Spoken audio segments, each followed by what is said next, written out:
Hello dear students, I welcome all of you to this video on the topic Boise chord normal form.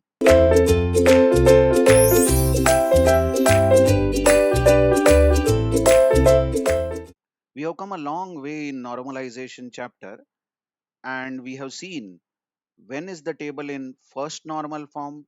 Well, the table always is in the first normal form. Any table in DBMS is by default in first normal form. Then we saw when is the table in second normal form? Table is said to be in second normal form if it does not have any partial dependencies. Then we saw what is third normal form. Table is said to be in third normal form if it does not have any transitive dependencies.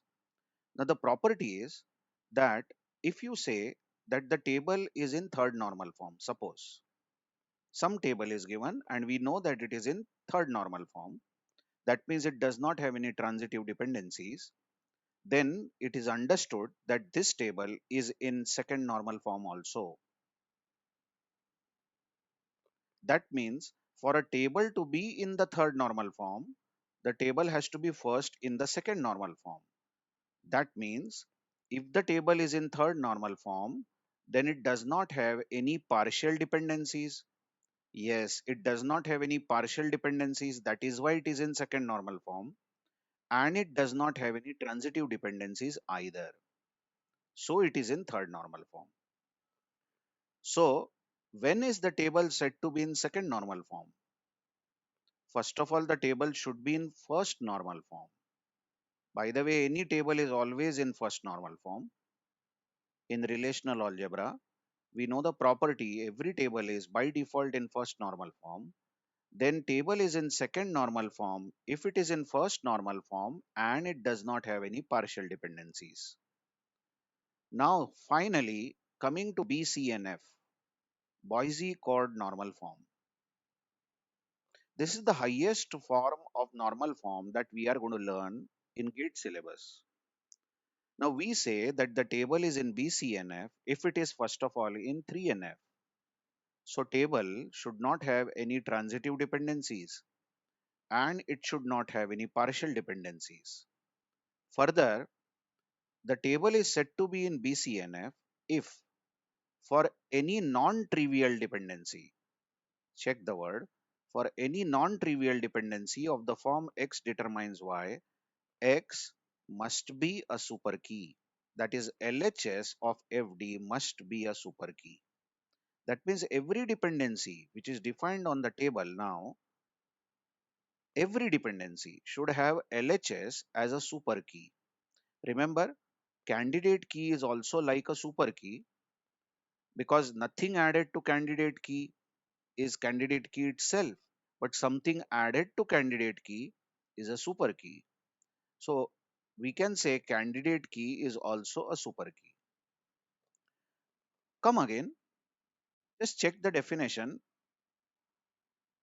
Just check the definition before we go to some example. Coming to third normal form. What is third normal form? Now in third normal form, we saw that any non-trivial dependency, X determines Y, any non-trivial dependency, this dependency should be of the form that either LHS, either, check my word, either LHS is a super key, correct? Or Y is a prime attribute. Y is a prime attribute. If either of this is true, either X is a super key or Y is a prime attribute, then this is all right. And we say this FD, this functional dependency follows third normal form.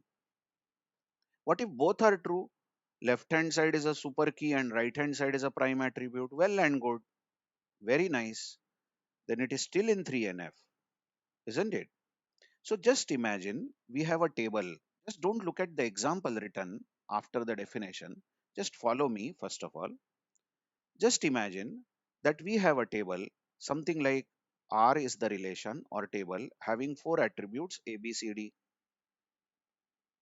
And just imagine, I'm not writing FDs, okay? I'm not writing functional dependencies right now, but just imagine that A, B together is the candidate key. A, B together is the candidate key. Okay, we have found that. Now imagine that we have FD, functional dependency. Many functional dependencies are there. Many are there. I am writing one of them. Okay. Now just check this. Suppose we have a functional dependency like this, that C determines A. Just check this very carefully. C determines A. What do you say? Is this functional dependency in 3NF? I repeat, is this functional dependency in 3NF? Yes, it is in 3NF. When is the functional dependency in 3NF? If left hand side is a super key. But note, C is not a super key, because super key will be the one which contains A and B, because A and B is the candidate key, isn't it? So left hand side is not a super key, or right hand side must be a prime attribute. Now, is A a prime attribute? Yes, A is a prime attribute, because notice A and B together form the candidate key. That means A is a prime attribute and B is a prime attribute.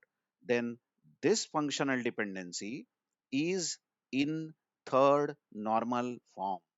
I hope you are understanding. Okay, what do you say about this dependency?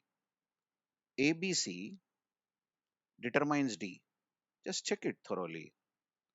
Is this in third normal form? Yes, it is in third normal form, because the left hand side is a super key. You watch that the left hand side contains A, B, and additionally it contains C. So left hand side contains candidate key and something more is added to candidate key. Then it is a super key. And what about the right hand side? Right hand side is D, but it is not a prime attribute. D is not a prime attribute.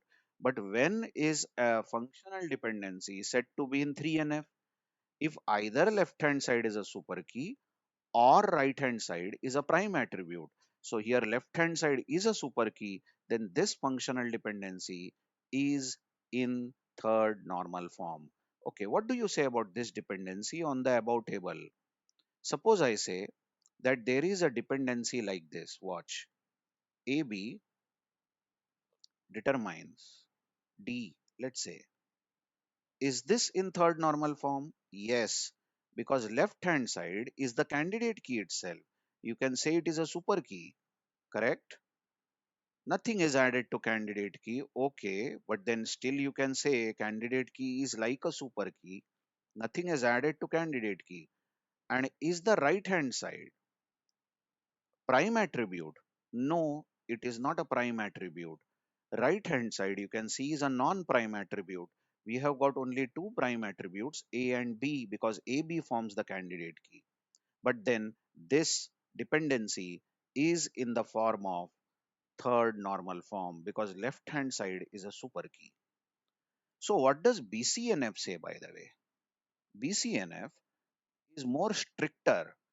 Check my words. It is more strict as compared to third normal form. What BCNF says is that if you have a table, let's say R, having four attributes A, B, C, D, let's say again, and let us say that AB is the candidate key.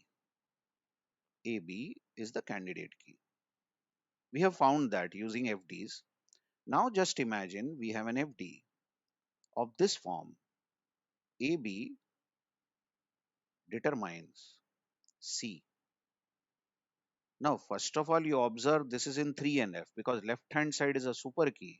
It is candidate key itself, isn't it? And this is in BCNF also, because in BCNF, the rule is that the left hand side has to be a super key.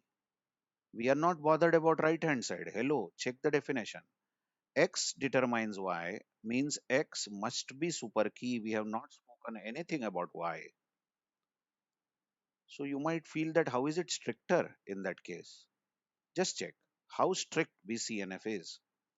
If I write dependency like this. Let us say D determines A. D determines A. Now, this FD is in third normal form because for FD to be in third normal form, left hand side has to be a super key. But left hand side is not a super key because candidate key is AB. Or is the word, or right hand side has to be a prime attribute. And notice A is the prime attribute because AB is the candidate key. So A is prime and B is prime. So D determines A is in third normal form, but D determines A is not in BCNF. Not in BCNF. Why? Because BCNF says that left hand side has to be a super key. We are not checking the right hand side of the dependency, but left hand side over here is not a super key, and left hand side has to be a super key. So although this dependency D determines A is in third normal form, but it is not in BCNF. I hope you have understood how strict is BCNF. Now let's see an example. In this example, we are given a relation or table which has four attributes A, B, C, D and two dependencies A determines B and B determines CD. And the question is this table in Boise chord normal form? If it is not, then decompose the table and bring it into BCNF. So first thing first, we find out the candidate key. The candidate key happens to be A and only A. Obviously, if you see the right hand side of all the dependencies over here, on the right hand side we have B, C and D, but A is missing. So A should be surely part of candidate key. You cannot have a candidate key without A because A is missing on the right hand side. So why don't we find A plus? And A plus is going to contain A, and A is going to bring in B due to this dependency, and due to this B which is there in the closure now, B will bring in CD.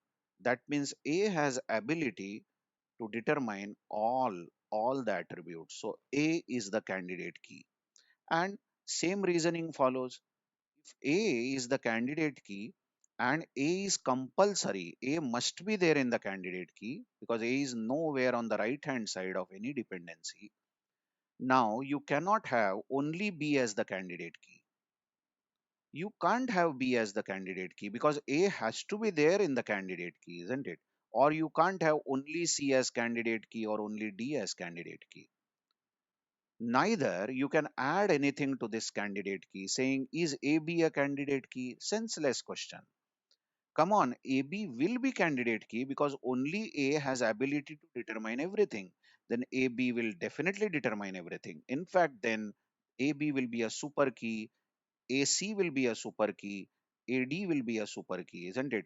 Even ABC will be a super key because A is the candidate key and we are adding something to this candidate key. ABD also will be a super key.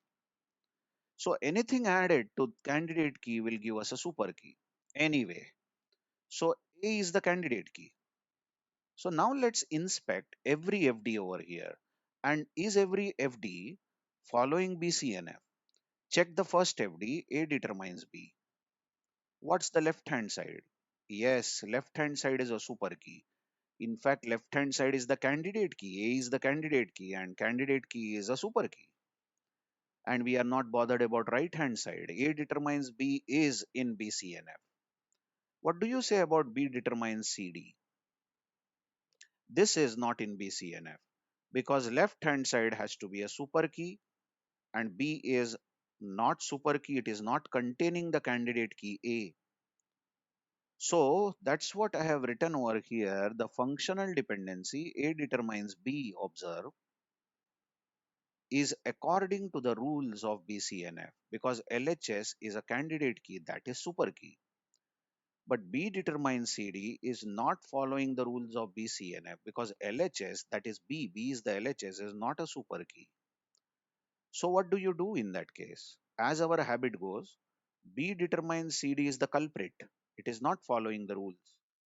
So as B determines CD is not in BCNF, we will find B closure, the left hand side's closure, and B closure will contain B, and it is very well seen that B determines CD, so B will bring in CD.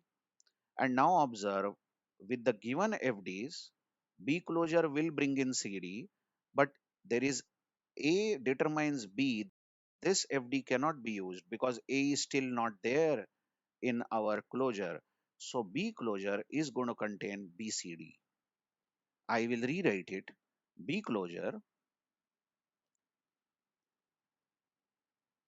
B determines CD is not in BCNF. So we find B closure, and B closure is BCD. We found out this B closure using the functional dependencies given. And now our usual working, we write four attributes A, B, C, D of the original table. And we saw that B closure is containing BCD. So we say B will take away C and D with it. So we have a table BCD. Notice B closure has taken away C and D with it. So we will not strike out B, but we will say B has taken out C and D. And now whatever is remaining, A and B will form the another table. So let A and B be R1 and R2 will contain B, C and D. Now, before you come to a conclusion that these two tables are really in BCNF, yes, we want the two tables in BCNF. Just check from the earlier dependencies defined on the earlier table, the parent table, which dependencies are followed by R1? Yes, A determines B because A, B are present in R1. So A determines B is applicable on this table. And which FDs are determined or followed by R2 table? Yes, B determines CD. The second FD of the original table is followed by this.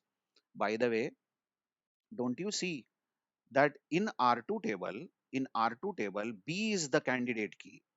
Come on, that's the way how we got R2 by finding B closure. So B is the candidate key. So left hand side over here is super key. This left hand side of this FD is a super key. Done. This is in BCNF. And don't you see that in R1, A is the candidate key because A determines B. So A closure is going to contain A and B. So this FD, A determines B, is in BCNF because left hand side is a super key. Then both the FDs on both the tables are in BCNF. Hence we say R1 is in BCNF and R2 is in BCNF. I hope you have understood what is the procedure. First of all, to check whether the table is in BCNF or not. And if it is not in BCNF, then catch hold of those FDs which are not following BCNF rules. Find the closure of the left hand side and then create tables accordingly. Thank you very much.